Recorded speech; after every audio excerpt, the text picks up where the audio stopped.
এই শুভেন্দ্রবাবু মুসলমানদের প্রতি এলান দিল, ঘোষণা দিল, খবরদার তোমরা আর গরু জবাই করতে পারবে না, আমার রাজ্যে গরু জবাই হবে না, গরুর গোশত তোমরা খেতে পারবে না। কিন্তু দেখা গেল শুভেন্দ্রবাবু নিজেই গরুর গোশতটা ভক্ষণ করতেছে এবং তার পরিবারের লোকদের জন্য বাটি করে গোশত নিয়ে বাসায় যাচ্ছে। আজকে সেই ইউটিউব ফেসবুকের মধ্যে জানতে পারলাম শুভেন্দ্রবাবু নিজেই গরুর গোশতটা ভক্ষণ করতেছে। শুধু ভক্ষণই করতেছে না, পাশের লোকদের বলছে যে আমার জন্য একটা বাটি করো, এই বাটি আমি বাসায় নিয়ে যাব। ভারতের পশ্চিমবঙ্গে শুভেন্দ্রবাবু ঘোষণা দিয়েছে মুসলমানেরা আর কুরবানি করতে পারবে না এবং গরুর গোশত খেতে পারবে না। কিন্তু দুঃখজনক হলেও সত্য, আজকে সেই ইউটিউব ফেসবুকের মধ্যে জানতে পারলাম শুভেন্দ্রবাবু নিজেই গরুর গোশতটা ভক্ষণ করতেছে।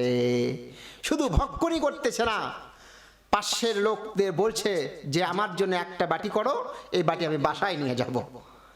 সেখানে 2-3 জন তাকে লক্ষ্য করে বলল, তিনিও তাদের সঙ্গে কথা বললেন যে শুভেন্দ্রবাবু সেখানে নিজে অনুষ্ঠানে গরুর গোশত ভক্ষণ করেছে এবং বাসার জন্য সে বাটিতে করে সেজে নিয়ে গেছে।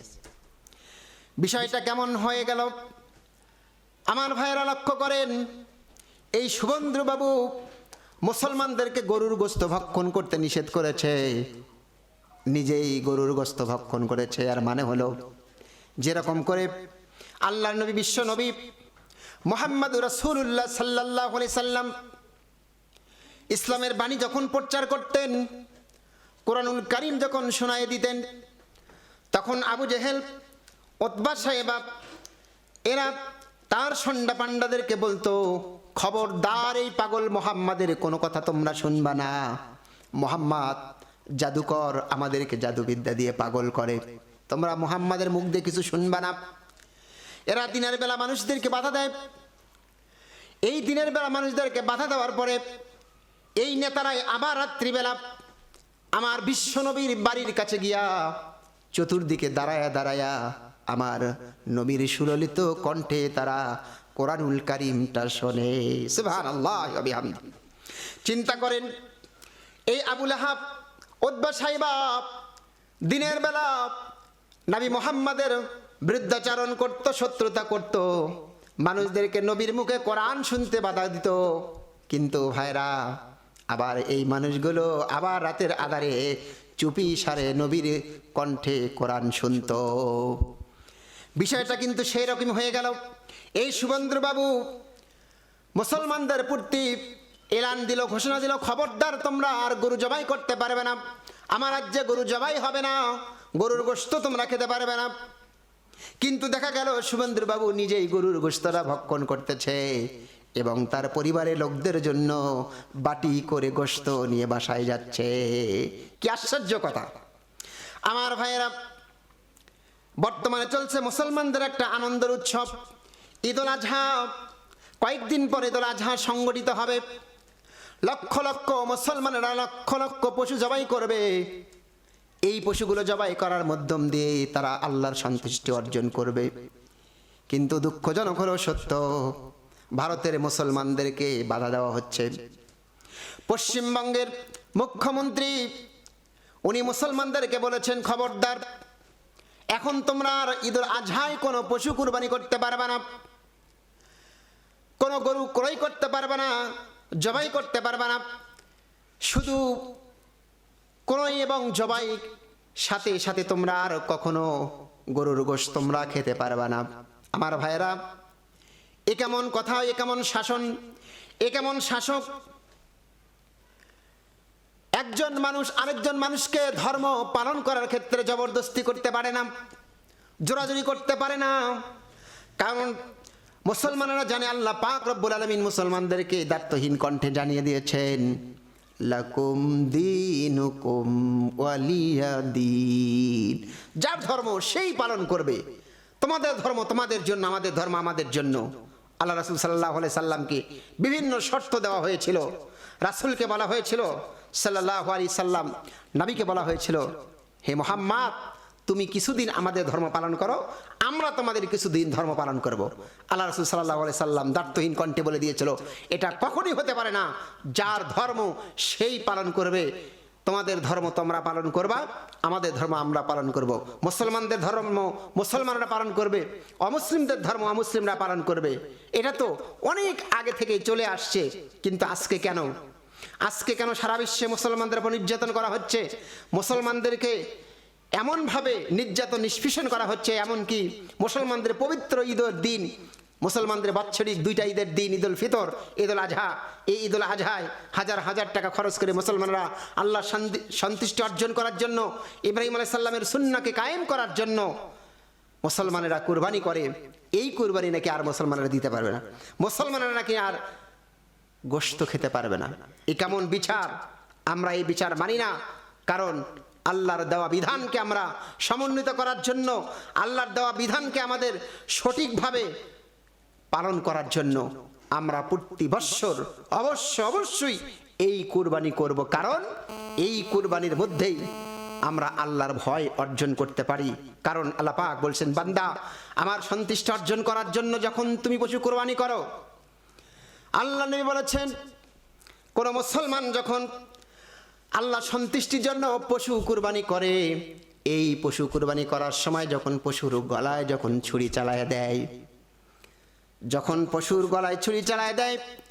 যখন গলা যখন কেটে যায়, যখন রক্তগুলো জমিনে পড়ে, দেখেন একজন বান্দা যদি শুধুমাত্র আল্লাহ সন্তুষ্টির জন্য পশু কুরবানি করে, এই পশুর রক্ত জমিনে পড়ার আগেই আল্লাহ পাক বান্দার কুরবানি কবুল করে নেয়। আল্লাহু আকবার। আমার প্রিয় ভাইয়েরা, আল্লাহ পাক এও বলে দিয়েছেন, হে আমার বান্দারা, মনে রেখো, শুনে রেখো, আমি রাসূলের মাধ্যমে বলে দিয়েছি, এই কুরবানিটা এমন একটা গুরুত্বপূর্ণ জিনিস। হাসরের মাঠে মানুষেরা তৃষ্ণার্ত হয়ে যাবে, মানুষেরা পাগলপারা হয়ে যাবে, একটু পানির জন্য ছোটাছুটি করবে। সেদিন আমাদের বিশ্বনবী মুহাম্মদ রাসূলুল্লাহ সাল্লাল্লাহু আলাইহি সাল্লাম হাউজে কাউসার থেকে পানি পান করায়া দিবে। প্রিয় ভাইয়েরা আমার, আল্লাহ পাক রব্বুল আলামিন আমার নবীকে জানিয়ে দিয়েছেন, নবীজি সারা পৃথিবীর মানুষকে জানিয়ে দাও, ইন্না আতাইনাকাল কাউসার ফাসাল্লি লিরাব্বিকা ওয়ানহার। আল্লাহ পাক বললেন, নবীজি নিশ্চয় আমি আপনাকে কাউসার দান করেছি। আল্লাহ পাক বিশ্ব নবীকে হাউজে কাউসারের মালিক বানিয়ে দিয়েছে এবং আল্লাহ পাক নবীকে জানিয়ে দিয়েছেন, নবী গো, আমি যে আপনাকে হাউজে কাউসার দান করলাম, এই যে হাউজে কাউসার আমি আপনাকে দিলাম, এই হাউজে কাউসার আমি আপনাকে দান করেছি, আপনি আপনার উম্মতদেরকে দিবেন। দুইটা শর্ত যারা মানবে, এই দুইটা শর্ত পালন যারা দুনিয়াতে করবে, আল্লাহ পাক রব্বুল আলামিন বিশ্ব নবীর মাধ্যমে হাউজে কাউসারের পানি দিয়ে দিবে। নবীজি বললেন, এক নম্বর, ফাসাল্লি লিরাব্বিকা, রবের নামে সালাত আদায় করতে হবে। সালাত পড়বে যারা, নামাজ আদায় করবে যারা, হাউজে কাউসার পান করবে তারা। পরবর্তীতে বললেন, ওয়ানহার, সালাত আদায় করার পরে তোমরা অবশ্যই কুরবানি করো। সালাত আদায় করে কুরবানি যদি করতে পারো, আল্লাহ পাক রব্বুল আলামিন বিশ্ব নবীর মাধ্যমে হাউজে কাউসারের পানি পান করাইয়া দিবে। সুবহানাল্লাহ। আরেকটা বিষয় মনে রাখবেন, নবীজি বলেছেন, যে ব্যক্তি একবার হাউজে কাউসার থেকে পানি পান করবে, ওই ব্যক্তিকে আর কোনোদিন তৃষ্ণা লাগবে না। জান্নাতে ঢোকার আগ পর্যন্ত ওই ব্যক্তির কোনো তৃষ্ণা থাকবে না। এজন্য তৃষ্ণা নিবারণের জন্য, হাউজে কাউসারের পানি পান করার জন্য সারা বিশ্বের মুসলমানরা আল্লাহর সন্তুষ্টি অর্জন করার জন্য প্রতি বছর হাজার হাজার টাকা খরচ করে কুরবানি করে, হাজার হাজার টাকা খরচ করে কুরবানি করে। শুধু মুসলমানদের ত্যাগটা একটু লক্ষ্য করেন, এই যে কুরবানিটা করে, এটা কি শুধু নিজের জন্য? না, কখনোই না, কোনো সময়ের জন্য না।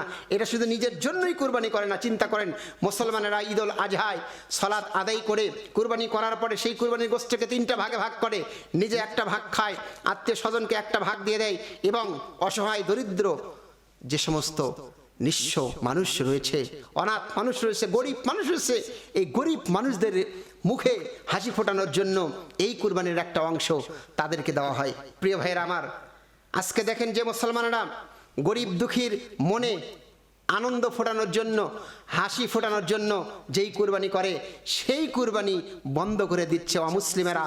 মুসলমানদেরকে কুরবানি করতে দিচ্ছে না, মুসলমানদেরকে জবাই করে দিচ্ছে না, মুসলমানদেরকে গোশত ভক্ষণ করে দিচ্ছে না।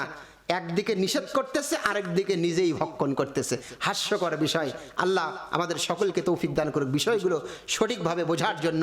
আসসালামু আলাইকুম ওয়া রাহমাতুল্লাহি ওয়া বারাকাতুহু।